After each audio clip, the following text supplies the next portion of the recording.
ಈ ದಿನ .com ನ ಮುಖಾಮುಖಿ ಕಾರ್ಯಕ್ರಮಕ್ಕೆ ಆತ್ಮೀಯ ಸ್ವಾಗತ. ನಾನು ಶ್ರೀರಾಜ್ ಹುಕ್ಪಾಡಿ. ಕರ್ನಾಟಕದಲ್ಲಿ ಬಾಗಲಕೋಟೆ ಮತ್ತು ದಾವಣಗೆರೆ ಉಪ ಚುನಾವಣೆ ನಡೀತಾ ಇದೆ. ಜೊತೆಗೆ ಬಹಳ ದೊಡ್ಡ ಚರ್ಚೆ ಆಗ್ತಾ ಇದೆ. ಕಾಂಗ್ರೆಸ್ನಲ್ಲಿ ಕಗ್ಗಂಟು ಸೃಷ್ಟಿಯಾಗಿದೆ. ಯಾರಿಗೆ ಟಿಕೆಟ್ ಕೊಡಬೇಕು ಅನ್ನುವಂತಹ ಲೆಕ್ಕಾಚಾರದಲ್ಲಿ ಇನ್ನೂ ಕೂಡ ಕಾಂಗ್ರೆಸ್ ಒಂದು ಅಂತಿಮ ನಿರ್ಧಾರಕ್ಕೆ ಬರೋದ್ರಲ್ಲಿ ಸೋಲ್ತಾ ಇದೆ. ಕುಟುಂಬ ರಾಜಕಾರಣಗಳು ಎರಡೂ ಕ್ಷೇತ್ರಗಳಲ್ಲಿ ಎದ್ದು ಕಾಣಿಸ್ತಾ ಇದೆ. ಯಾರಿಗೆ ಟಿಕೆಟ್ ಕೊಡಬೇಕು ಅನ್ನುವಂತಹ ಲೆಕ್ಕಾಚಾರದಲ್ಲಿ ಕಾಂಗ್ರೆಸ್ ಇನ್ನೂ ಕೂಡ ನಿರತ ಆಗಿದೆ. ಈ ನಡುವೆ ರಾಜ್ಯ ಕಾಂಗ್ರೆಸ್ನ ಉಸ್ತುವಾರಿ ಆಗಿರುವಂತಹ ರಣದೀಪ್ ಸಿಂಗ್ ಸುರ್ಜೇವಾಲಾ ನಾಳೆ ಕಾಂಗ್ರೆಸ್ ಮೀಟಿಂಗ್ ಅನ್ನ ಮಾಡ್ತಾ ಇದ್ದಾರೆ. ಸಿದ್ದರಾಮಯ್ಯನವರು ಭಾಗಿಯಾಗ್ತಾರೆ, ಡಿಕೆಶಿ ಅವರು ಭಾಗಿಯಾಗ್ತಾರೆ ಮತ್ತು ಆಯಾಯ ಕ್ಷೇತ್ರದ ಉಸ್ತುವಾರಿಗಳು ಕೂಡ ಭಾಗಿಯಾಗ್ತಾರೆ. ಯಾರಿಗೆ ಟಿಕೆಟ್ ಅನ್ನ ನೀಡಬೇಕು ಅನ್ನುವಂತ ಲೆಕ್ಕಾಚಾರದಲ್ಲಿ ಮಾತನಾಡ್ತಾರೆ ಅನ್ನುವಂತಹ ಚರ್ಚೆ ಇದೆ. ಈ ಎಲ್ಲಾ ವಿಷಯಗಳ ಬಗ್ಗೆ ಮಾತನಾಡುವುದಕ್ಕೆ ಕಾಂಗ್ರೆಸ್ನಿಂದ ಮುಖ್ಯ ವಕ್ತಾರರಾಗಿರುವಂತಹ ನಟರಾಜ್ ಗೌಡ ನಮ್ಮ ಜೊತೆಗೆ ಜಾಯ್ನ್ ಆಗಿದ್ದಾರೆ.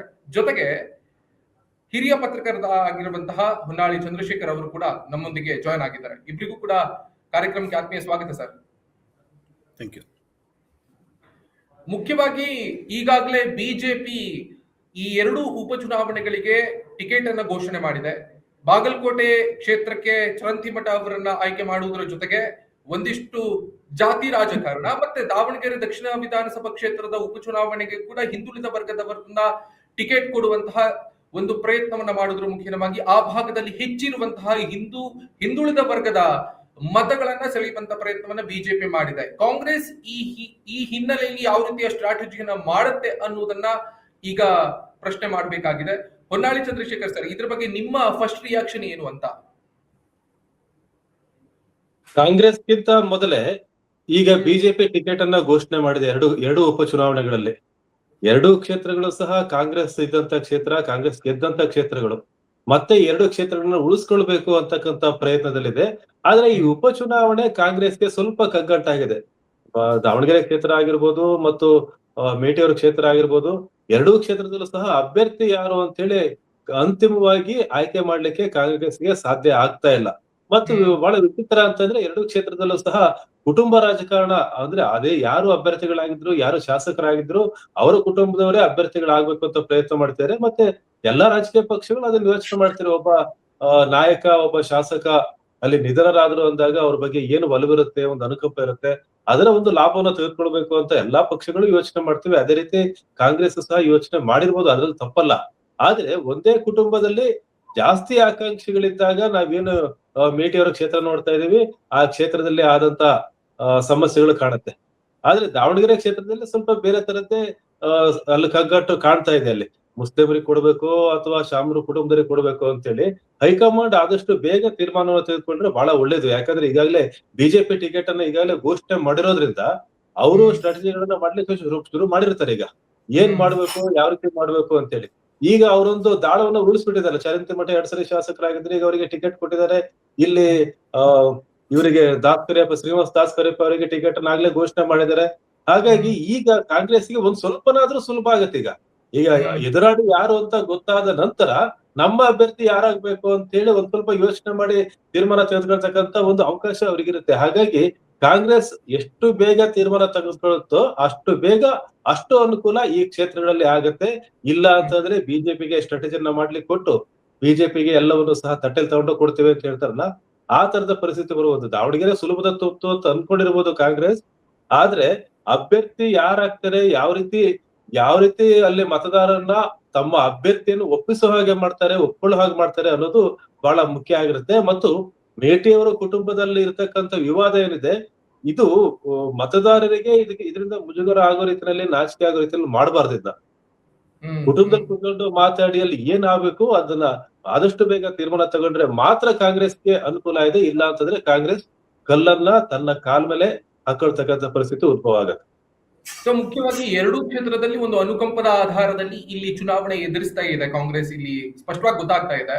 ಮತ್ತೆ ಎರಡೂ ಕ್ಷೇತ್ರದ ಈ ಹಿಂದಿನ ಶಾಸಕರು, ಅಂದ್ರೆ ಮಾಜಿ ಶಾಸಕರು ಯಾರಿದ್ರು, HY ಮೇಟಿ ಇರ್ಲಿ, ಆಮೇಲೆ ಶಾಮನೂರ್ ಶಿವಶಂಕರಪ್ಪನವ್ರು ಇರ್ಲಿ, ಸಿದ್ದರಾಮಯ್ಯನವರಿಗೆ ಆಪ್ತ ಬಳಗದಲ್ಲಿ ಗುರುತಿಸಿಕೊಂಡವರು. ನಟರಾಜ್ ಗೌಡ್ರನ್ನ ನಾನು ಮಾತಾಡಿಸ್ತೀನಿ. ಇಲ್ಲಿ ಸ್ಪಷ್ಟವಾಗಿ ಈ ಕುಟುಂಬ ರಾಜಕಾರಣ ಮುನ್ನೆಲೆಗೆ ಬರ್ತಾ ಇದೆ. ಕಾಂಗ್ರೆಸ್ ಈ ತರದ ಸಂದರ್ಭಗಳು ಎದುರಾದಂತಹ ಸಂದರ್ಭದಲ್ಲಿ, ಅಂದ್ರೆ ಆಯಾ ಕ್ಷೇತ್ರದ ಶಾಸಕರು ನಿಧನರಾಗಿರುವಂತಹ ಸಂದರ್ಭದಲ್ಲಿ ಆ ಕುಟುಂಬಕ್ಕೆ ಟಿಕೆಟ್ ಅನ್ನು ಕೊಡುವಂತಹ ಸಂಪ್ರದಾಯವನ್ನ ನೆಚ್ಚಿಕೊಂಡು ಬಂದಿದೆ. ಈ ಬಾರಿ ಬಹಳ ಒಂದು ಗೊಂದಲ ಸೃಷ್ಟಿಯಾಗಿದೆ. ಸೊ ಯಾಕೆ ಕೇಳಿದ್ರೆ ಅಲ್ಲಿ ಒಂದಿಷ್ಟು ಆಕಾಂಕ್ಷಿಗಳು ಹೆಚ್ಚಿದ್ದಾರೆ. ಈ ಎಲ್ಲ ಗೊಂದಲಗಳನ್ನ ಹೇಗ್ ನಿಭಾಯಿಸುತ್ತೆ ಅನ್ನುವುದು ಪ್ರಶ್ನೆ ಆಗಿದೆ. ಮತ್ತೆ ಈ ಒಂದು ಸಣ್ಣ ಗೊಂದಲಕ್ಕೆ ಉಸ್ತುವಾರಿ ಬರ್ಬೇಕಾಗಿರುವಂತ ಅನಿವಾರ್ಯತೆಯನ್ನ ತಂದುಕೊಟ್ಟಿದೆಯಲ್ಲ ಅನ್ನುವುದು ಈಗ ಪ್ರಶ್ನೆ ಗೌಡ್ರೆ.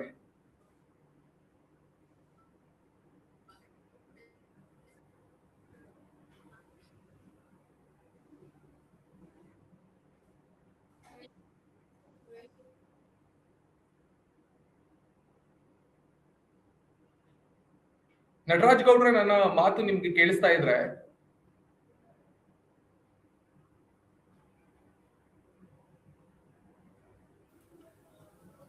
ಕ್ಷಮಿಸಿ, ನೆಟ್ವರ್ಕ್ ಇದು ಇಶ್ಯೂ ಆಗಿತ್ತು. ಈಗ ತಾವೇ ಈಗ ನಿಜ ನೀವು ಹೇಳ್ದಂಗೆ ಕಾಂಗ್ರೆಸ್ನ ಶಾಸಕರಿದ್ರು ಎರಡು ಕಡೆನೂ ಅವ್ರು ತೀರ್ಕೊಂಡಿದ್ದರಾಗಿದ್ದಾರೆ. ಸ್ವಾಭಾವಿಕವಾಗಿ ಜನಗಳು, ಕಾರ್ಯಕರ್ತರು ತೀರ್ಕೊಂಡವ್ರ ಮೇಲೆ ಒಂದು ಸಂತಾಪ, ಒಂದು ಅನುಕಂಪ, ಅನುಭೂತಿ ಇದ್ದೇ ಇರುತ್ತೆ. ಅದು ಸ್ವಾಭಾವಿಕ. ಅದು ಈಗ ಮೇಟಿಯವರಾಗಬಹುದು ಅಥವಾ ಶಾಮನೂರು ಶಿವಶಂಕರಪ್ಪನವರಾಗಬಹುದು, ಇಬ್ರು ಅತ್ಯಂತ ಹಿರಿಯ ನಾಯಕರುಗಳಾಗಿದ್ರು. ಅವ್ರಿಗೆ ಅಷ್ಟೇ ಅನುಭವ ಇತ್ತು, ಜನರ ವಿಶ್ವಾಸ ಇತ್ತು. ಈಗಲೂ ಕೂಡ ನಾವೇನ್ ಮಾಡಿದೀವಿ ಅಂದ್ರೆ, ಅವರ ಕುಟುಂಬದ ಅಲ್ಲದವರು ಕೂಡ ಯಾರ್ಯಾರು ಆಕಾಂಕ್ಷಿಗಳಿದ್ದಾರೆ ಆಲ್ರೆಡಿ ಅವರು ಅರ್ಜಿಗಳನ್ನು ಕೊಟ್ಟಿದ್ದಾರೆ. ಮಾನ್ಯ ಸಿದ್ದರಾಮಯ್ಯನವ್ರಿಗೆ, ಮಾನ್ಯ ಡಿ ಕೆ ಶಿವಕುಮಾರ್ ಅವ್ರಿಗೆ ಹೈಕಮಾಂಡ್ಗೆ ಅರ್ಜಿಗಳನ್ನ ಕೊಟ್ಟಿದ್ದಾರೆ, ಸಲ್ಲಿಸಿದ್ದಾರೆ. ಅದಲ್ಲದೆ ಮಾನ್ಯ ಕೆಪಿಸಿಸಿ ಅಧ್ಯಕ್ಷರಾದ ಮಾನ್ಯ ಡಿ ಕೆ ಶಿವಕುಮಾರ್ ಅವರು ಯಾರ್ಯಾರು ಬೂತ್ ಮಟ್ಟದ ಕಾರ್ಯಕರ್ತರಿದ್ದಾರೆ ಎಲ್ಲರ ಒಪಿನಿಯನ್ ಅನ್ನ, ಸಲಹೆಗಳನ್ನ ಆಲ್ರೆಡಿ ತೆಗೆದುಕೊಂಡಿದ್ದಾರೆ. ಯಾರು ಅಭ್ಯರ್ಥಿ ಆದ್ರೆ ಒಳ್ಳೆಯದು ಅಂತ. ಒಂದು ಎರಡು ಭಾಗ ಇದೆ. ಒಂದು, ಸಂಘಟನೆ ನಿರಂತರವಾಗಿ ಸಂಘಟನೆಯನ್ನ ಮಾಡ್ತಾನೆ ಇದೆ. ಅಲ್ಲಿ ಅಭ್ಯರ್ಥಿ ಯಾರೇ ಆದ್ರೂ ಕೂಡ ಅವ್ರನ್ನ ಗೆಲ್ಲಿಸ್ಕೊಳ್ಬೇಕನ್ನೋ ಕೆಲಸವನ್ನ ಮಾಡ್ತಾ ಇದೆ. ಎರಡನೇದು, ಸರ್ಕಾರ ಒಳ್ಳೆ ಕೆಲಸ ಮಾಡಿದೆ ಅಂತ ಹೇಳಿ ಜನಗಳಿಗೆ ಭಾವನೆ ಕೂಡ ಇದೆ. ಹಾಗಾಗಿ ಅದು ಕೂಡ ನಮಗೆ ಕ್ಯಾಪಿಟಲೈಸ್ ಆಗುತ್ತೆ ಗ್ಯಾರಂಟಿ ಯೋಜನೆಗಳಿಂದ. ಯಾಕಂದ್ರೆ ಗ್ರಾಮೀಣ ಭಾಗದಲ್ಲಿ ನೀವು ಚನ್ನಪಟ್ಟಣ, ಸಂಡೂರು ಉಪಚುನಾವಣೆ, ಶಿಗ್ಗಾಂವ್ ಉಪಚುನಾವಣೆ ನಾವು ನೋಡಿದ್ವಿ.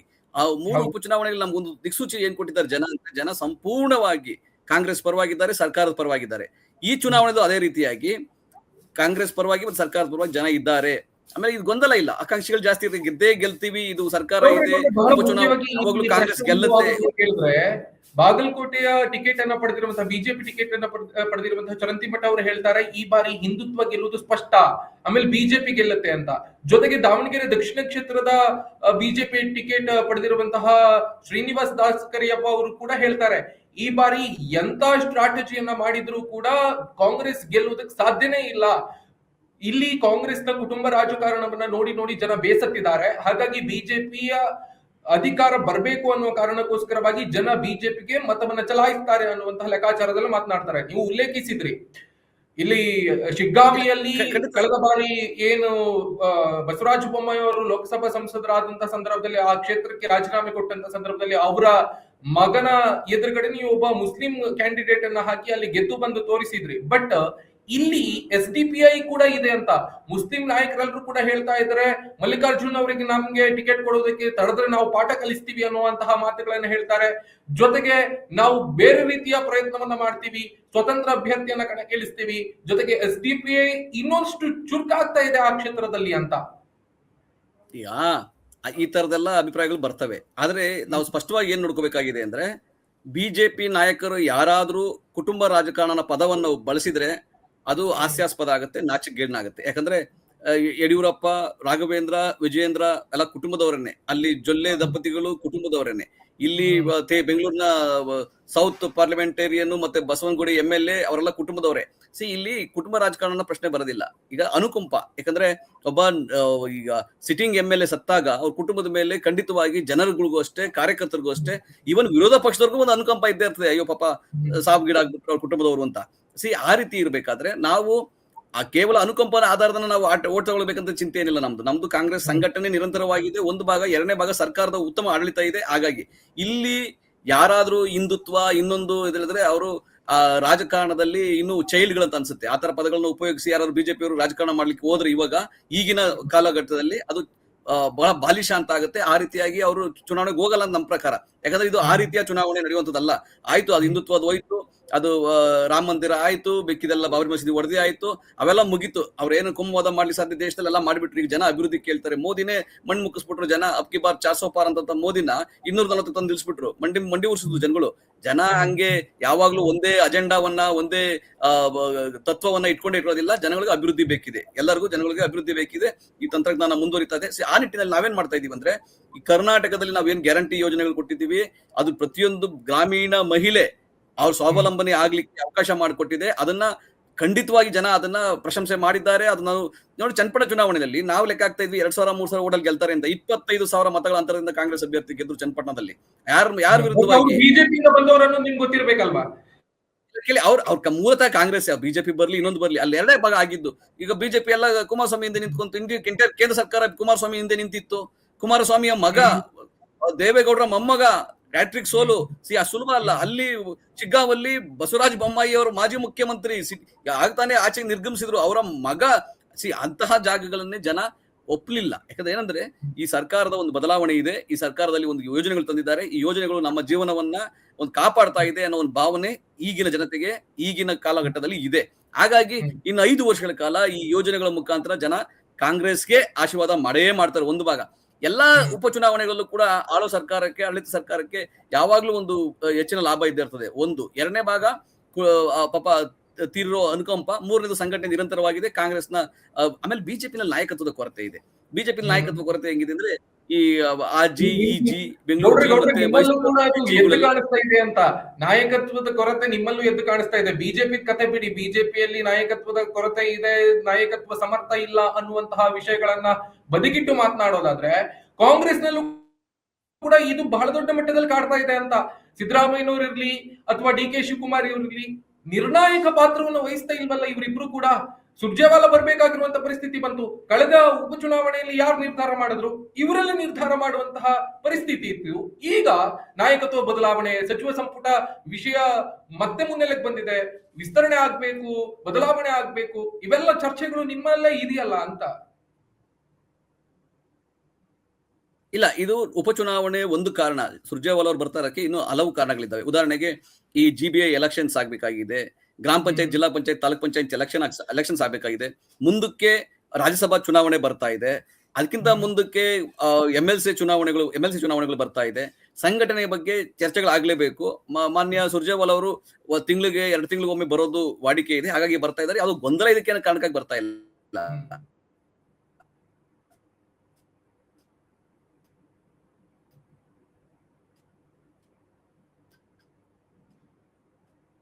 ಓಕೆ,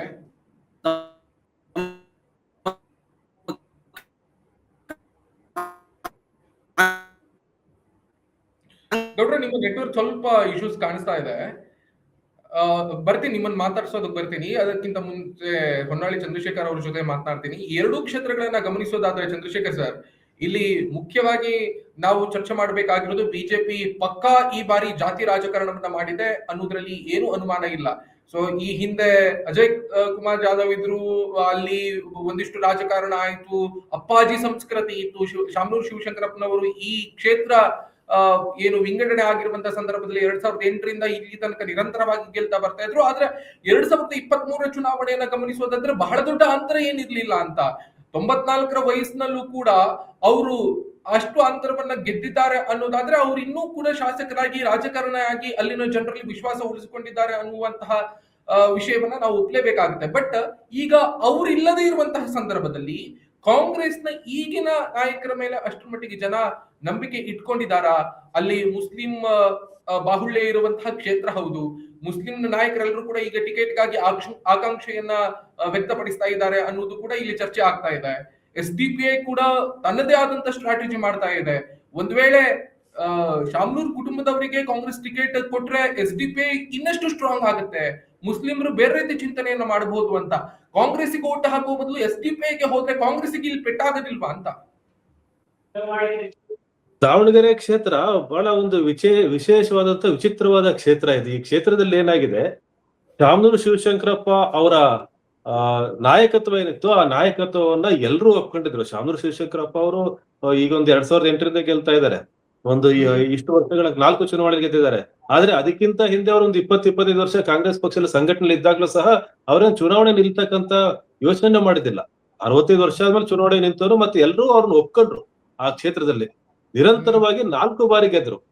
ಆದ್ರೆ ಇಲ್ಲಿ ಇರೋದೇನಂತಂದ್ರೆ ಬಿಜೆಪಿ ಮಾಡ್ತಕ್ಕಂತ ಪ್ರಯತ್ನ, ಇಲ್ಲಿ ಮೊದಲನೇ ಒಂದು ಹೆಜ್ಜೆ ಇದೆ, ಶ್ರೀನಿವಾಸ ದಾಸ್ ಕರಿಯಪ್ಪ ಅವ್ರನ್ನ ಆಯ್ಕೆ ಮಾಡೋದ್ರಲ್ಲಿ ಒಂದು ಹೆಜ್ಜೆ ಏನಿತ್ತು, ಅಲ್ಲಿ ಸಿದ್ದೇಶ್ವರ ಬಣ ಮತ್ತೆ ರೇಣುಕಾಚಾರ್ಯ ಬಣ, ಈ ತರ ಬಣಗಳಿದ್ವಲ್ಲ, ಈ ಎಲ್ಲಾ ಬಣಗಳು ಯಾವುದೇ ಒಂದು ಬಣದ ಯಾವುದೋ ಒಬ್ಬ ಅಭ್ಯರ್ಥಿಯನ್ನು ತೆಗೆದುಕೊಂಡು ಬಂದಿದ್ರೆ ಬಿಜೆಪಿಗೆ ಸಮಸ್ಯೆ ಆಗ್ತಾ ಇತ್ತು. ಆದ್ರೆ ಈ ಎರಡು ಬಣದಲ್ಲಿ ಗುರುತಿಸ್ಕೊಂಡಿದ್ರು ಅಂತ, ಎರಡೂ ಬಣದಲ್ಲಿ ಗುರುಸ್ಕೊಂಡಿದ್ರು, ಮತ್ತೆ ಎರಡೂ ಬಣಗಳ ನಾಯಕರ ಜೊತೆ ಚೆನ್ನಾಗಿದ್ದಾರೆ. ಹಾಗಾಗಿ ಇಬ್ರು ಸಹ ಅವರನ್ನ ಒಪ್ಕೋತಾ ಇದ್ದಾರೆ.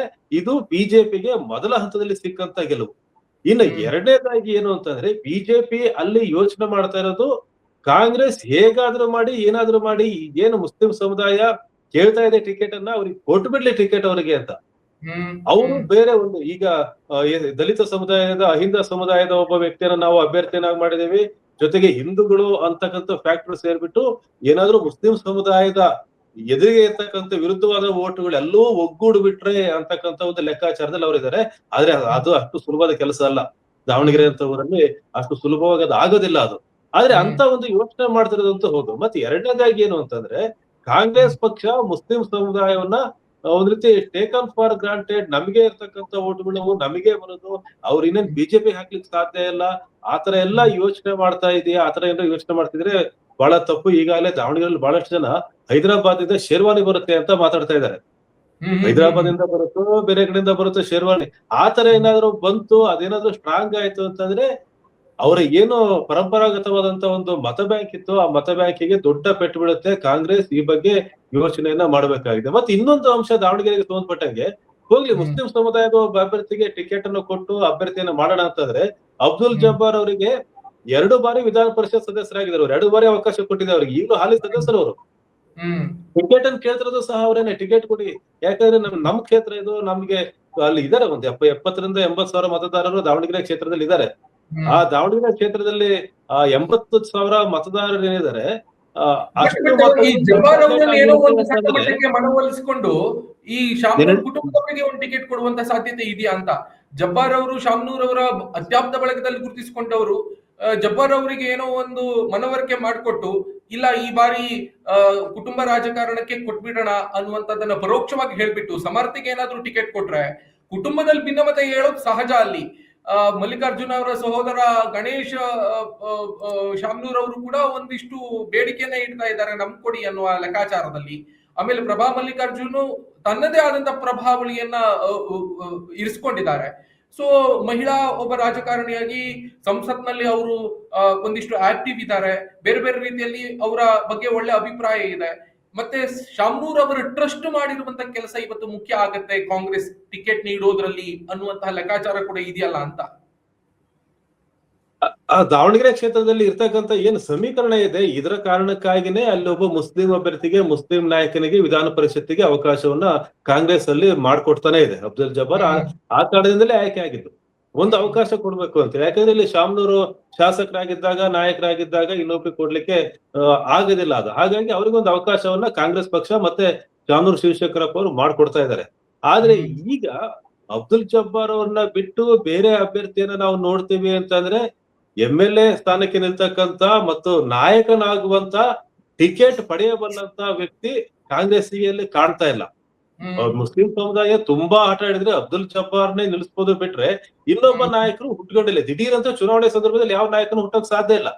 ಅಂತ ಒಂದು ಸಮಸ್ಯೆ ಎದುರಿಗಿದೆ. ಇನ್ನೊಂದು ಏನಂತಂದ್ರೆ, ಅಬ್ದುಲ್ ಜಬ್ಬಾರ್ಗೆ ಈಗಾಗಲೇ ಒಂದು ಅವಕಾಶನ ಕೊಟ್ಟಿದ್ದೀವಿ, ವಿಧಾನ ಪರಿಷತ್ತಲ್ಲಿ ಇದ್ದಾರೆ ಅನ್ನೋ ಅಂದಾಗ ಯಾಕೆ ಶಾಮನೂರು ಶಿವಶಂಕರಪ್ಪ ಅವರ ಕುಟುಂಬದ ಒಬ್ಬರಿಗೆ ನಾವು ಟಿಕೆಟ್ ಅನ್ನು ಕೊಡಬಾರ್ದು ಅಂತ ಹೇಳಿ. ಈ ಸಂದರ್ಭದಲ್ಲಿ ಆ ಮುಸ್ಲಿಂ ಸಮುದಾಯದ ಸರಿಸುಮಾರು ಒಂದು 70ರಿಂದ 80,000 ಮತಗಳೇನಿದೆ, ಅದ್ರಲ್ಲಿ ಒಂದು ವೋಟಿಂಗ್ ಆಗತಕ್ಕಂಥದ್ದು ಒಂದು 50ರಿಂದ 60,000.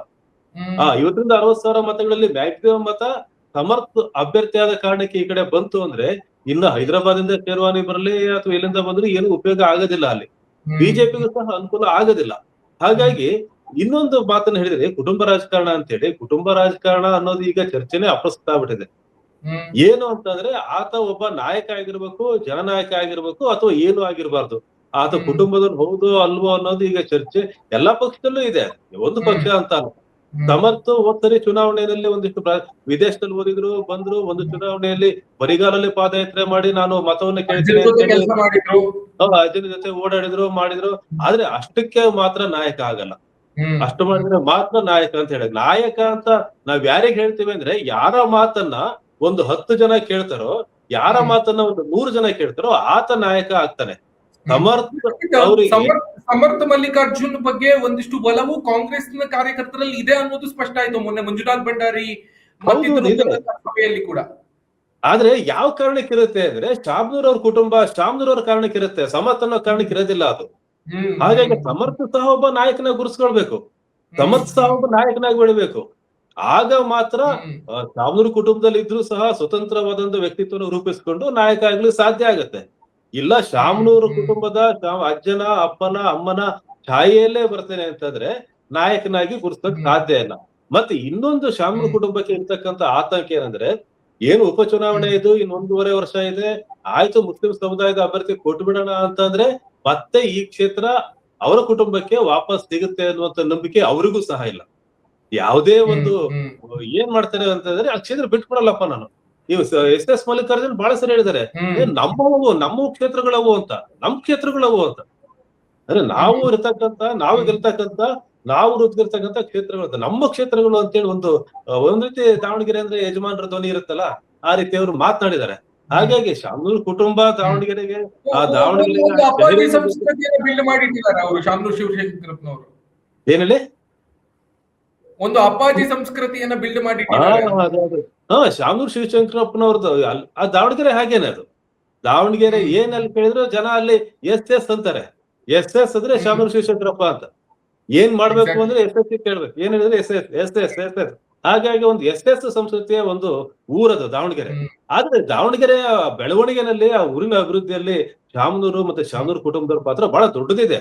ಅವರು ಒಂದು ಸಣ್ಣ ಕಿರಾಣಿ ಅಂಗಡಿಯನ್ನ ಮಾಡ್ಕೊಂಡು ಬಂದು ಇಷ್ಟು ದೊಡ್ಡದಾದ ಉದ್ಯಮವನ್ನು ಕಟ್ಟಿ ಸಾವಿರಾರು ಜನಕ್ಕೆ ಕೆಲಸವನ್ನು ಕೊಟ್ಟು, ಮತ್ತೆ ದಾವಣಗೆರೆಯನ್ನ ಒಂದು ವಿದ್ಯಾ ಕ್ಷೇತ್ರವನ್ನಾಗಿ ಬೆಳೆಸೋದ್ರಲ್ಲಿ ಅವ್ರ ಶ್ರಮದ ಬಗ್ಗೆ ನಮ್ದು ಬೇರೆ ಮಾತಿಲ್ಲ. ಆದ್ರೆ ನಾಯಕ ಯಾರಾಗಬೇಕು ಅಂತೇಳಿ ಸಮರ್ಥಿಗೆ ನಿಜವಾಗ್ಲೂ ಅವ್ರಿಗೆ ಏನಾದ್ರು, ಸಮರ್ಥಿಗೆ ಮುಂದಿನ ದಿನಗಳಲ್ಲಿ ನಾವು ಶಾಸಕನಾಗಿ ಮಾಡ್ತೀವಿ, ಟಿಕೆಟ್ ಅನ್ನು ಕೊಡಿಸ್ತೀವಿ, ಗೆಲ್ಲಿಸ್ತೀವಿ ಅಂತ ಇದ್ರೆ ಈ ತಾಲೀಮನ್ನ ಕನಿಷ್ಠ 5 6 ವರ್ಷ 8 ವರ್ಷ ಮುಂಚೆನೆ ಶುರು ಮಾಡ್ಬೇಕಿತ್ತು. ಸಮರ್ಥನ ನಾಯಕನಾಗಿ ಬೆಳೆಸ್ಲಿಕ್ಕೆ. ಈಗ ಒಂದು ಚುನಾವಣೆಯಲ್ಲಿ ಸರಿ ಬಂದು ಪ್ರಚಾರನ ಮಾಡಿದ್ರು, ಬಟ್ ಬೇರೆ ತರ ನಾಯಕನಾಗಿ ಗುರುಸ್ಕೊಳ್ಳೋಕೇನಿದೆ ಅಂತ ಯಾವ ಅವಕಾಶ ಸಿಕ್ಕಿಲ್ಲ. ಈಗ ಅನಿವಾರ್ಯ ಅಂತೇಳಿ ಏನಾದ್ರೂ ಸಮರ್ಥವರಿಗೆ ಟಿಕೆಟ್ ಕೊಟ್ರೆ ಅಟ್ಲೀಸ್ಟ್ ಮುಂದಿನ ಚುನಾವಣೆ ಬಗ್ಗೆ ಏನಾದ್ರೂ ಕಾಂಗ್ರೆಸ್ ಯೋಚನೆ ಮಾಡ್ಲಿ, ಒಬ್ಬ ನಾಯಕನಾಗಿ ಸಮರ್ಥನ ಬೆಳೆಸ್ಲಿ. ಇಲ್ಲ ಬಹಳ ಮುಖ್ಯವಾಗಿ ಈ ಏನು ಸಚಿವ ಸಂಪುಟ ಬದಲಾವಣೆ ಆಗ್ಬೇಕು, ವಿಸ್ತರಣೆ ಆಗ್ಬೇಕು ಅನ್ನುವಂತಹ ಲೆಕ್ಕಾಚಾರದಲ್ಲಿ ಕೆಲವು 3-4 ಬಾರಿ ಶಾಸಕರಾಗಿರುವವರೆಲ್ಲರೂ ಕೂಡ ಕಾಂಗ್ರೆಸ್ನ ಹಿರಿಯ ನಾಯಕರಾಗಿರುವಂತಹ ಮುಖ್ಯಮಂತ್ರಿಗಳಾಗಿರುವಂತಹ ಸಿದ್ದರಾಮಯ್ಯನವರನ್ನ, ಡಿ ಕೆ ಶಿವಕುಮಾರ್ ಅವರನ್ನ ಒತ್ತಾಯಿಸುತ್ತಿದ್ದಾರೆ. ಆ ಚರ್ಚೆ ಬರ್ತಾ ಇರುವಂತಹ ಹಿನ್ನೆಲೆಯಲ್ಲಿ ಈಗ ಸಿದ್ದರಾಮಯ್ಯನವರು ಈ ಟಿಕೆಟ್ ಗೊಂದಲವ ಬಗ್ಗೆ ಒಂದಿಷ್ಟು ಟಿವಿ ಫೋಕಸ್ ಆಗ್ಬೇಕು, ಮಾಧ್ಯಮಗಳ ಫೋಕಸ್ ಆಗ್ಬೇಕು ಅನ್ನುವಂತ ಕಾರಣಕ್ಕೋಸ್ಕರವಾಗಿ ಅವರನ್ನೇ ಇಲ್ಲಿ ಕರೆಸಿ ಮಾತನಾಡಿದ್ರೆ ಈ ವಿಷಯ ಡೈವರ್ಟ್ ಆಗುತ್ತೆ ಅನ್ನುವಂತ ಕಾರಣಕ್ಕೋಸ್ಕರವಾಗಿ ಈ ಎಲ್ಲಾ ಬೆಳವಣಿಗೆ ಸುತ್ತ ರಾಜಕೀಯ ಮಾಡ್ತಾ ಇದೆಯಾ ಕಾಂಗ್ರೆಸ್ ಅನ್ನುವಂತ ಚರ್ಚೆ ಇದೆ. ಗೌಡ್ರೆ, ಈ ಬಗ್ಗೆ ನಿಮ್ಮ ಅಭಿಪ್ರಾಯ ಏನು ಅಂತ? ಈಗ ಒಂದು ಅಟ್ರಾಕ್ಷನ್ ಸೀಕ್ ಮಾಡೋದೇನಿದೆಯಲ್ಲ, ಅದನ್ನ ಡೈವರ್ಟ್ ಮಾಡೋದು ಕೂಡ ಒಂದು ಪಾಲಿಟಿಕ್ಸ್ ನ ಒಂದು ಭಾಗ ಆಗಿಯೇ ಇದ್ದೇ ಇರುತ್ತೆ ಅಂತ. ಸೊ ಮುಖ್ಯಮಂತ್ರಿ ಬದಲಾವಣೆ ಆಗುತ್ತೆ ಅನ್ನುವಂತಹ ಚರ್ಚೆ ಇತ್ತು, ಸಚಿವ ಸಂಪುಟ ವಿಸ್ತರಣೆ ಆಗುತ್ತೆ ಅನ್ನುವಂತಹ ಚರ್ಚೆ ಇತ್ತು, ಈ ಗ್ರೇಟರ್ ಬೆಂಗಳೂರು ಪ್ರಾಧಿಕಾರದ ಚುನಾವಣೆ ಮಾಡ್ಲೇಬೇಕು ಅಂತ ಸುಪ್ರೀಂ ಕೋರ್ಟ್ ಆದೇಶ ಮಾಡಿದಂತಹ ಸಂದರ್ಭದಲ್ಲಿ ಅದು ಇನ್ನು ಮುಂದೆ ಹೋಗಬಹುದು ಅನ್ನುವಂತ ಲೆಕ್ಕಾಚಾರ ಆಯ್ತು. ಈಗ ಉಪಚುನಾವಣೆ ಬಂತು, ಅದಾದ ಬಳಿಕ ಪಂಚರಾಜ್ಯ ಚುನಾವಣೆ ಇದೆ. ಈ ಎಲ್ಲ ಚುನಾವಣೆಗಳು ಎಫೆಕ್ಟ್ ಆಗುತ್ತಾ ಈ ಬದಲಾವಣೆ, ವಿಸ್ತರಣೆ ಇದೆಲ್ಲದಕ್ಕೂ ಕೂಡ? ಇಲ್ಲ, ಈಗ ನೋಡಿ, ಈಗ ಡೈವರ್ಟ್ ಮಾಡೋ ಅಗತ್ಯ ಇರಲ್ಲ. ಯಾಕಂದ್ರೆ ಒಂದು ಈ ಇಶ್ಯೂಗಳು ನಿರಂತರವಾಗಿ ಬರ್ತಾನೆ ಇರುತ್ತೆ, ಒಂದಲ್ಲ ಒಂದು ಪಾಪಪ್ ಆಗ್ತವೆ. ನಾವು ಒಂದು ವಿಷಯನ ಇನ್ನೊಂದು ವಿಷಯಕ್ಕೋಸ್ಕರ ತಂದಿದ್ದೀವಿ ಅನ್ನೋದು ಅಪ್ರಸ್ತುತ ಆಗುತ್ತೆ. ಆದ್ರೆ ಶಾಮ್ನೂರು ಶಿವಶಂಕರ ಕುಟುಂಬದಲ್ಲಿ, ಶಂಕರಪ್ಪನವರ ಕುಟುಂಬದಲ್ಲಿ ಅವ್ರಿಗೆ ಏನು ಅರ್ಹತೆ, ಜನಪ್ರೀತಿ, ಅವ್ರ ಅರ್ಹತೆ ಏನಂದ್ರೆ ಜನ ಬೆಂಬಲ, ಅಲ್ಲಿನ ಕಾರ್ಯಕರ್ತರ ಬೆಂಬಲ, ಜನ ಬೆಂಬಲ ಇದ್ದ ಮೇಲೆ, ಆಮೇಲೆ ಆ ಗೆಲ್ಲೋ ಸಾಮರ್ಥ್ಯ ಇದ್ದ ಮೇಲೆ ನಿಜವಾಗ್ಲೂ ಅವ್ರಿಗೆ ಅವಕಾಶವನ್ನ ಹೈಕಮಾಂಡ್ ತೀರ್ಮಾನ ಮಾಡ್ಬೋದು. ಮಾನ್ಯ ಡಿ ಕೆ ಶಿವಕುಮಾರ್, ಸಿದ್ದರಾಮಯ್ಯ ತೀರ್ಮಾನ ಮಾಡ್ಬೋದು. ಅಲ್ಪಸಂಖ್ಯಾತರನ್ನ ಗ್ರಾಂಟೆಡ್ ಆಗಿ ತೆಗೆದುಕೊಂಡಿದೀವ? ಖಂಡಿತ ಇಲ್ಲ. ಕಾಂಗ್ರೆಸ್ ಪಕ್ಷದಲ್ಲೇ ಅಲ್ಪಸಂಖ್ಯಾತರು ಶಾಸಕರುಗಳಾಗಿರ್ತಕ್ಕಂಥದ್ದು, ಇಬ್ರು ಸಚಿವರಾಗಿದ್ದಾರೆ, ರಹೀಂ ಖಾನ್ ಮತ್ತೆ ಜಮೀರ್ ಅಹಮದ್ ಖಾನ್ ಅವರು, ಮತ್ತೆ ಸ್ಪೀಕರ್ ಯುಟಿ ಖಾದರ್ ಅವರಾಗಿದ್ದಾರೆ. ಹಾಗಾಗಿ ಸ್ಥಾನಮಾನ ಅವಕಾಶಗಳು ಎಲ್ಲಾ ಸಮಯದಲ್ಲೂ ಇವನ್ ಚುನಾವಣೆಗಲ್ದಲ್ಲಿದ್ರು ಕೂಡ MLC ಮಾಡ್ಲಿಕ್ಕೂ ಕೂಡ ಅಲ್ಲಿ ನೀವು ಜಬ್ಬರ್ ಅವ್ರು ಹೇಳಾಗ್ಬೋದು, ಇಲ್ಲಿ ನಜೀರ್ ಅಹಮದ್ ಆಗ್ಬೋದು, ಅಲ್ಲಿ ನಜೀರ್ ಹುಸೇನ್ ರಾಜ್ಯಸಭಾ ಮಾಡಿದ್ದಾಗ್ಬೋದು. ಈ ರೀತಿಯಾಗಿ ನಮ್ಗೆ ಎಲ್ಲಾ ತರದ ಎಲ್ಲಾ ಸಮಯದಲ್ಲೂ ಅವಕಾಶಗಳನ್ನ ಖಂಡಿತವಾಗಿ ಕೊಡ್ತಾರೆ. ಯಾರ್ಯಾರಿಗೆ ಪಕ್ಷಕ್ಕೆ ಸಹಾಯ ಆಗುತ್ತೆ, ಯಾವ ಸಮುದಾಯದಿಂದ ಸಹಾಯ ಆಗುತ್ತೆ, ಯಾರು ಪಕ್ಷದ ಪರವಾಗಿ ನಿಲ್ತಾರೆ ಅವ್ರಿಗೆ ಅವಕಾಶಗಳು ಕೊಡಬೇಕಾದ್ದು ಪಕ್ಷದ ಧರ್ಮ. ಹಾಗಾಗಿ ಅದನ್ನೆಲ್ಲ ಸಮಯದಲ್ಲೂ ಮಾಡ್ಕೊಡುತ್ತೆ. ಇನ್ನ ಬಾಗಲಕೋಟೆ ವಿಷಯದಲ್ಲಿ ಕುಟುಂಬದವರು 4 ಜನ ಆಕಾಂಕ್ಷಿಗಳಿದ್ದೀವಿ ಅಂತ ಅಂದಾಗ ಖಂಡಿತವಾಗಿ ಅವ್ರ ಜೊತೆಗೆ ಒಂದು ಸಂವಾದ ಮಾಡ್ಬೇಕಾಗಿರೋದು, ಸಮಾಲೋಚನೆ ಮಾಡ್ಬೇಕಾಗಿರೋದು ಪಕ್ಷದ ಮತ್ತೆ ಸರ್ಕಾರದ ಹಿರಿಯರಾದ ಮಾನ್ಯ ಸಿದ್ದರಾಮಯ್ಯವರು, ಮಾನ್ಯ DK ಶಿವಕುಮಾರ್ ಹೊಣೆಗಾರಿಕೆ. ಹಾಗಾಗಿ ಕರೆದು ಒಟ್ಟಾಗಿ ಯಾರಿಗೆ ಅಭ್ಯರ್ಥಿ ಮಾಡಿದ್ರು ಒಟ್ಟಾಗಿ ಹೋಗ್ಬೇಕು, ಚುನಾವಣೆ ಮಾಡಬೇಕು, ಗೆಲ್ಲಿಸ್ಕೋಬೇಕು ಅಂತ ಹೇಳಿ ಅದನ್ನ ಒಂದು ಸೂಚನೆಯನ್ನ ಕೊಟ್ಟಿದ್ದಾರೆ. ಹಾಗಾಗಿ ಆಮೇಲೆ ಅದಲ್ಲದೆ ಈಗ ನೀವು ಹೇಳ್ದಂಗೆ GBA ಚುನಾವಣೆ ಮತ್ತೆ ಬೇರೆಲ್ಲ ಚುನಾವಣೆಗಳಿಗೆ ಸಂಘಟನೆಗೋಸ್ಕರ ಮಾನ್ಯ ಸುರ್ಜೇವಾಲಾ ಅವರು ಇಲ್ಲಿ ಬರ್ತಾರೆ. ಮುಖ್ಯಮಂತ್ರಿಗಳ ಬದಲಾವಣೆ ಚರ್ಚೆ ಅನ್ನೋದು ಅಪ್ರಸ್ತುತ. ಮತ್ತೆ ಯಾಕಂದ್ರೆ ಮಾನ್ಯ ಸಿದ್ದರಾಮಯ್ಯವರು, ಮಾನ್ಯ DK ಶಿವಕುಮಾರ್ ಅವರು ಹೇಳ್ಬಿಟ್ಟಿದ್ದಾರೆ, ರಾಹುಲ್ ಗಾಂಧಿ ಅವರು, ಖರ್ಗೆ ಸಾಹೇಬರು ಇಬ್ರು ಏನ್ ಹೇಳ್ತಾರೆ ಅದೇ ಅಂತಿಮ. ಅಲ್ಲಿವರೆಗೂ ಯಾರೇ ಏನೇ ಹೇಳಿಕೆ ಕೊಟ್ರು ಕೂಡ ಅದು ಸಮಂಜಸ ಅಲ್ಲ, ಮತ್ತೆ ಅದಕ್ಕೆ ಯಾವ ಮಾನ್ಯತೆ ಕೂಡ ಇರೋದಿಲ್ಲ. ಇಲ್ಲಿ ಏನು ಹಾಗಾದ್ರೆ ಇನ್ನು ಉಳಿದಂತಹ ಅವಧಿಯಲ್ಲಿ ಒಂದಿಷ್ಟು ಸರ್ಕಾರದ ಆಡಳಿತ ಯಂತ್ರ ಸುಗಮವಾಗಿ ಸಾಗೋದನ್ನ ಜನ ನಿರೀಕ್ಷಿಸಬಹುದು ಅಂತ ಹೇಳ್ತಾ ಇದ್ರಿ ಇಂಡೈರೆಕ್ಟ್ಲಿ. ಇಲ್ಲ, ಈಗ ಆಡಳಿತ ನೋಡಿ, ಈ ಮಾಧ್ಯಮದಲ್ಲಿ ಏನೋ ಒಂದು ಬಂತು, ಮುಖ್ಯಮಂತ್ರಿ ಬದಲಾವಣೆ ಆಗ್ತದೆ, ಚರ್ಚೆ ಬಂತು ಅಂದ ತಕ್ಷಣ ಆಡಳಿತದಲ್ಲಿ ಏನು ತೊಂದರೆ ಆಗಿಲ್ಲ. ಆಡಳಿತ ತುಂಬಾ ಚೆನ್ನಾಗಿ ಮಾನ್ಯ ಸಿದ್ದರಾಮಯ್ಯವರು, ಮಾನ್ಯ DK ಶಿವಕುಮಾರ್ ಅವರು 1 ತಿಂಗಳಲ್ಲಿ 15 ಕಾರ್ಯಕ್ರಮಗಳಲ್ಲಿ, ಸಾರ್ವಜನಿಕ ಕಾರ್ಯಕ್ರಮಗಳಲ್ಲಿ ಇಬ್ರು ಒಟ್ಟಾಗಿ ಭಾಗವಹಿಸಿದ್ದಾರೆ. ಆತರ ಅಂದ್ರೆ ಅದನ್ನ ಹೇಳ್ತಾ ಇದ್ರಿ ಗೌಡ್ರೆ, ಬಟ್ ಜನರಿಗೆ ಒಂದು ಅಭಿಪ್ರಾಯ ಬಿಂಬಿತ ಆಗ್ಬಿಟ್ಟಿದೆಯಲ್ಲ, ಸರ್ಕಾರದ ಆಡಳಿತ ಯಂತ್ರ ಸರಿಯಾಗಿ ಕೆಲಸ ಮಾಡ್ತಾ ಇಲ್ಲ. ಇಲ್ಲ, ಅದು ಏನಾಗುತ್ತೆ ಅಂದ್ರೆ ನಾವು ಯಾವ ರೀತಿ ಹೇಳ್ತೀವಿ ಆ ರೀತಿ ಬರುತ್ತೆ. ಆದ್ರೆ ಜನಸಾಮಾನ್ಯರಲ್ಲಿ ಕಾಣಿಸಕ್ಕೂ ಅಷ್ಟೇ, ಕೆಲಸದಲ್ಲೂ ಅಷ್ಟೇ. ನೋಡಿ, ಗ್ಯಾರಂಟಿ ಯೋಜನೆಗಳ ಇಂಪ್ಲಿಮೆಂಟೇಷನ್ ಆಗಿದೆ. ಅದಾದ್ಮೇಲೆ ಪ್ರತಿಯೊಂದು ಇಲಾಖೆನಲ್ಲೂ ತಮ್ಮ ಕೆಲಸಗಳನ್ನ ಎಲ್ಲರೂ ಮಾಡ್ತಾ ಇದ್ದಾರೆ, ಮಂತ್ರಿಗಳು ಮಾಡ್ತಿದ್ದಾರೆ. ಮಾನ್ಯ ಸಿದ್ದರಾಮಯ್ಯವರು, ಮಾನ್ಯ DK ಶಿವಕುಮಾರ್ ಅವರು ಜನವರಿ ಮತ್ತು ಫೆಬ್ರವರಿ ಮಧ್ಯದಿಂದ ಫೆಬ್ರವರಿ ಮಧ್ಯದವರೆಗೆ 30 ದಿನಗಳಲ್ಲಿ 15 ದಿನಗಳ ಕಾರ್ಯಕ್ರಮ ಇಬ್ರು ಒಟ್ಟಾಗಿ ಸಾರ್ವಜನಿಕ ಕಾರ್ಯಕ್ರಮಗಳು, ದೊಡ್ಡ ಕಾರ್ಯಕ್ರಮಗಳಲ್ಲಿ ಭಾಗವಹಿಸಿದ್ದಾರೆ. ಅಂದ್ರೆ ಏನ್ ತೋರಿಸುತ್ತೆ, ನಾವು ಕೆಲಸ ಮಾಡ್ತಾ ಇದೀವಿ, ಒಟ್ಟಿಗಿದ್ದೀವಿ, ಕೆಲಸ ಮಾಡ್ತಾ ಇದೀವಿ ಅಂತ. ಆಮೇಲೆ ಈ ಮಂತ್ರಿಮಂಡಲ ವಿಸ್ತರಣೆ ಅಥವಾ ಪುನರಚನೆ ಅದೆಲ್ಲ ಮುಖ್ಯಮಂತ್ರಿಗಳ ಪರಮಾಧಿಕಾರ. ಅವ್ರು ಅದನ್ನ ತೀರ್ಮಾನ ಮಾಡ್ಬೋದು, ಯಾವಾಗ ಬೇಕಾದ್ರೂ ತೀರ್ಮಾನ ಮಾಡ್ಕೊಂಡು ಸಮಾಲೋಚನೆ ಕೂಡ ಮಾಡ್ಬೋದು. ಬೇಕಿದ್ರೆ ಅವರು ತೀರ್ಮಾನ ಮಾಡಿದ್ಮೇಲೆ ಮಾನ್ಯ DK ಶಿವಕುಮಾರ್ ಅವರು KPCC ಅಧ್ಯಕ್ಷರು ಅವ್ರ ಜೊತೆ ಸಮಾಲೋಚನೆ ಮಾಡ್ಬೋದು, ಸುರ್ಜೇವಾಲಾ ಅವ್ರ ಜೊತೆ ಸಮಾಲೋಚನೆ ಮಾಡ್ಬೋದು, ಖರ್ಗೆ ಸಾಹೇಬ್ರ ಜೊತೆ ಸಮಾಲೋಚನೆ ಮಾಡ್ಬೋದು, ಮಾಡ್ಬಿಟ್ಟು ಯಾವ ಬೇಕಾದ್ರೂ ವಿಸ್ತರಣೆ ಮಾಡ್ಬೋದು. ನಮ್ಮ ಪ್ರಕಾರ ಈ 3 ವರ್ಷ ಈ ಬಜೆಟ್ ಸೆಷನ್ ಮುಗಿದ ಮೇಲೆ ಮುಂದಿನ ತಿಂಗಳು ಪ್ರಥಮ ವಾರದಲ್ಲಿ ಏನೋ ಒಂದು ಆಗುತ್ತೆ, ವಿಸ್ತರಣೆ ಆಗುತ್ತೆ ಅಥವಾ ಪುನರಚನೆ ಆಗುತ್ತೆ ಅಂತ ಒಂದು ಮಾಹಿತಿ ಇದೆ. ಯಾಕಂದ್ರೆ 2.5 ವರ್ಷಕ್ಕೆ ಮಾಡ್ತಾರೆ ಅಂತ ಹೇಳಿ ಆಗ್ಲೇ ನಾವು ಗೆದ್ದಾಗ್ಲೇ ಹೇಳಿದ್ರು. ಹೌದು, ಅದು 3 ವರ್ಷಕ್ಕೆ ಬಂದಿದೆ. ಆಮೇಲೆ 3 ಬಾರಿ ಆದವರು, 4 ಬಾರಿ ಆದವರು, 5 ಬಾರಿ ಆದವರು ನಮ್ಮಲ್ಲಿ ಬಹಳ ಜನ ಇದ್ದಾರೆ. 8 ಬಾರಿ ಆದಂತಹ ದೇಶಪಾಂಡೆ ಅವರು ಏನು ಮಂತ್ರಿಗಾರಿ ಸಿಕ್ಕಿಲ್ಲ ಈ ಬಾರಿ. ಆ ರೀತಿ ನಮ್ಮಲ್ಲಿ ನೋಡಿ, ಮುಖ್ಯಮಂತ್ರಿ ಆಗ್ಲಿಕ್ಕೆ ಅರ್ಹ ಇರ್ತಕ್ಕಂಥವ್ರು 15 ಜನ ಇದ್ದಾರೆ. 5 ಬಾರಿ 6 ಬಾರಿ ಶಾಸಕರಾಗಿರ್ತಕ್ಕಂಥವ್ರು. ನೀವು ಅಲ್ಲಿ ಸತೀಶ್ ಜಾರಕಿಹೊಳಿ, ಈಶ್ವರ್ ಖಂಡ್ರೆ, MB ಪಾಟೀಲ್ ಕೆಲವರು ಅಷ್ಟೇ ಮಾತ್ರ ಸಮುದಾಯದ ನಾಯಕರಾಗಿ ಗುರುತಿಸಿಕೊಂಡವರು ಅಂತ. ಅದೇ ಕಾರಣಕ್ಕೋಸ್ಕರವಾಗಿ ನೀವು 2 ಆಪ್ಷನ್ ಇಟ್ಕೊಂಡಿರೋದು, ಸಿದ್ದರಾಮಯ್ಯ ಇಲ್ಲ DK ಶಿವಕುಮಾರ್ ಅಂತ. ಇಲ್ಲ, ಆ ರೀತಿ ಏನಿಲ್ಲ. ಈಗ ನೋಡಿ, ಈಗ ಈಶ್ವರ್ ಖಂಡ್ರೆ ಅವ್ರನ್ನ ವರ್ಕಿಂಗ್ ಪ್ರೆಸಿಡೆಂಟ್ ಆಗಿದ್ರು, ಸಲೀಂ ಅಹಮದ್ ವರ್ಕಿಂಗ್ ಪ್ರೆಸಿಡೆಂಟ್ ಆಗಿದ್ರು, ಸತೀಶ್ ಜಾರಕಿಹೊಳಿ ವರ್ಕಿಂಗ್ ಪ್ರೆಸಿಡೆಂಟ್ ಆಗಿದ್ರು, HK ಪಾಟೀಲ್ ಅವರು ಪ್ರಚಾರ ಸಮಿತಿ ಅಧ್ಯಕ್ಷರಾಗಿದ್ರು, MB ಪಾಟೀಲ್ ಪ್ರಚಾರ ಸಮಿತಿ ಅಧ್ಯಕ್ಷರಾಗಿದ್ರು. ನೋಡಿ, ಇವರೆಲ್ಲರೂ ಮುಖ್ಯಮಂತ್ರಿ ಆಗಕ್ಕೆ ಅರ್ಹತೆ ಇರ್ತಕ್ಕಂಥವ್ರು. ಬೆಂಗಳೂರಿನಲ್ಲಿ ಬಂದ್ರೆ ರಾಮಲಿಂಗ ರೆಡ್ಡಿ, ಡಾಕ್ಟರ್ G ಪರಮೇಶ್ವರ್ ಅವರು, DK ಶಿವಕುಮಾರ್ ಅವರು, ಕೃಷ್ಣ ಬೈರೇಗೌಡರು, ದಿನೇಶ್ ಗೌಡರು, ಈ ರೀತಿ ನಮ್ಮಲ್ಲಿ ಅನುಭವ, ಜ್ಞಾನ, ಸಾಮರ್ಥ್ಯ ಇರ್ತಕ್ಕಂಥವ್ರು 10 ಹಲವಾರು ನಾಯಕರಿದ್ದಾರೆ. ನಮ್ಮಲ್ಲಿ ನಾಯಕರ ಕೊರತೆ ಇಲ್ಲ, ಮತ್ತೆ ಒಗ್ಗಟ್ಟಿಗೆ ಕೊರತೆ ಇಲ್ಲ.